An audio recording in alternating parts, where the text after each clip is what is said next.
Great and powerful was Memphis, the capital city in the plain which joined Upper and Lower Egypt. Great and powerful were the pharaohs, who on this side of the Nile built for eternity. Its aim accomplished, the fourth dynasty collapsed.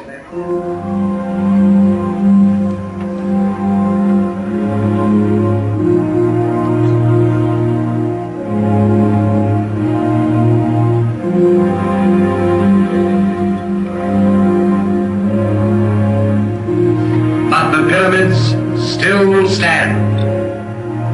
And the inscription on the one that completed the design claims, "Divine is Mykerinos."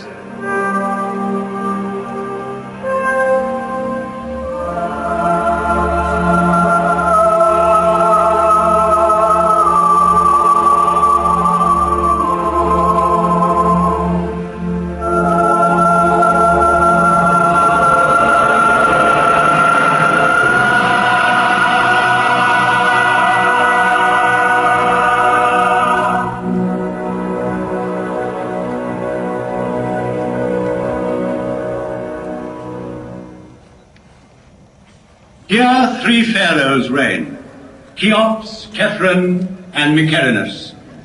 Sarcophagi may be empty, wrappings unwound, yet Cheops, Khephren, and Mykerinos still reign, bearing the double crown of Upper and Lower Egypt.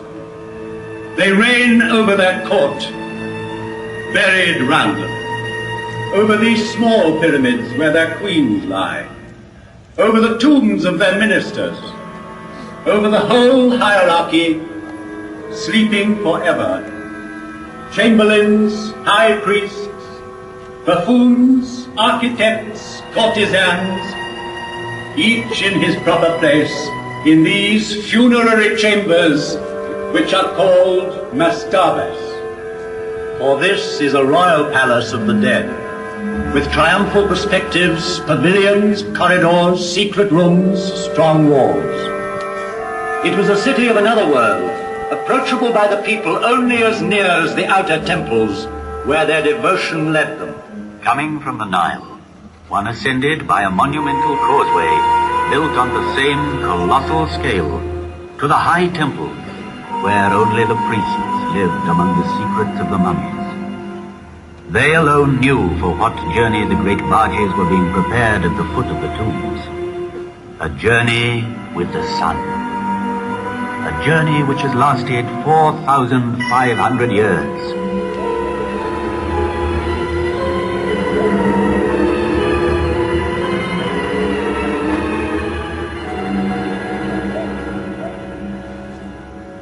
In the maze of this necropolis, let us stand by a tomb like 1,000 others, that of the mother of Cheops, and in it, by the litter, marked with golden hieroglyphs, which she had prepared for the eternal journey by her son's side.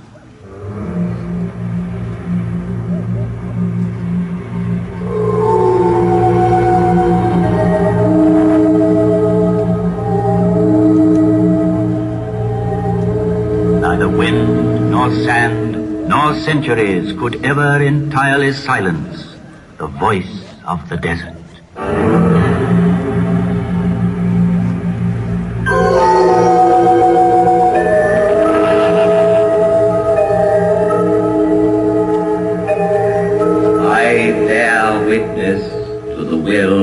Cheops, my father, to defy time forever. I saw Antony and Cleopatra pass, Alexander, Caesar, and Napoleon paused at my feet. I saw the ambitious dreams of conquerors whirling like dead leaves.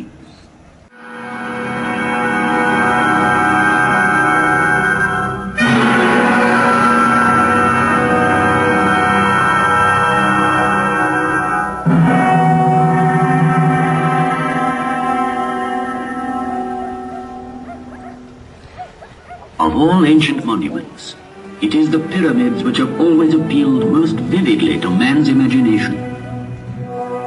Considered from its top downwards, a pyramid is like the sun's rays bursting through a gap in the clouds. It commemorates the greatest victory of all, victory over death. It is the most perfect mansion, the strongest tent, whose great stone sides are both roof and wall, and so carefully sealed that the dream entrusted to it can live to the end of the world. The dream of immortality.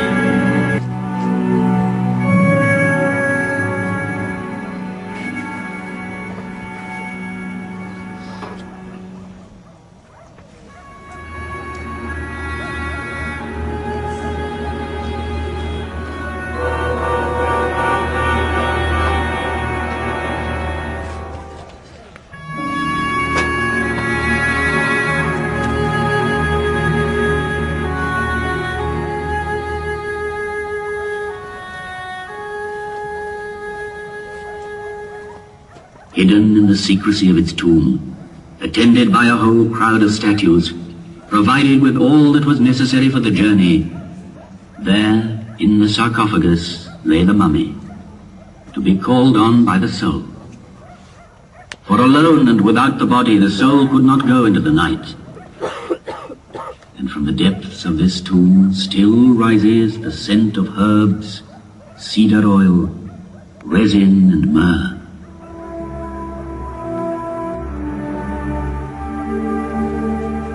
But a pyramid is also the perfect combination of simplicity and magnitude, and the interplay of its angles makes the best harmony of shape and volume. It is architecture's purest achievement, because it relies on the straight line alone. Never has the straight line been drawn with more mastery, skill, and strength. Homage must be paid to Imhotep, learned, who at Saqqara conceived and built the archetype of pyramids. Made up of 6 mastabas, it rose gradually in a broken line of steps. The idea had been born. Calculations had begun. The perfect form was there.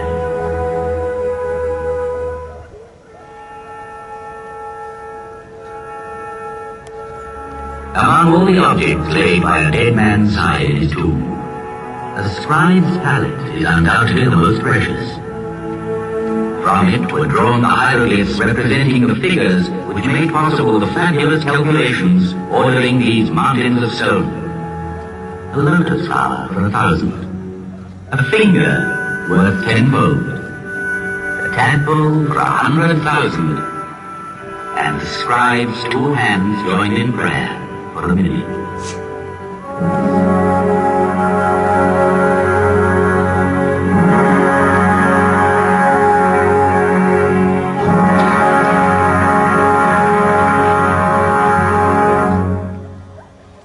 Flooding of the Nile. The movement of these great waters drove the farmers from their inundated fields to the plateau of Gizeh, where they joined the army of laborers and built. These stones were hauled singly on earth mounds, banked higher and higher as the edifice grew.